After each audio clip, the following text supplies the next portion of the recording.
has something. He's an entrepreneur at heart, right? And so I don't know like about that. it's fun. It's funny seeing you now. You're like, it all makes sense. I should have called it out. Yeah, no, I think that, I mean, most regular jobs usually limit you a little bit more, right? Like with your dreams and what you want to do. So I think I've had that spirit for like my whole life, but it took me a while. It took a global pandemic for me to pull the trigger. Yeah, I think always, entrepreneurs are entrepreneurs at heart, right? Wherever they're at in their current situation, their ideas Yeah. or things. So it's really cool to see that.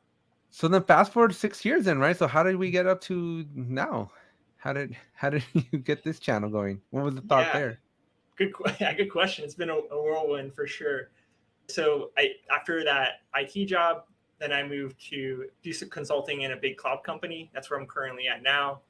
So it's interesting to see, what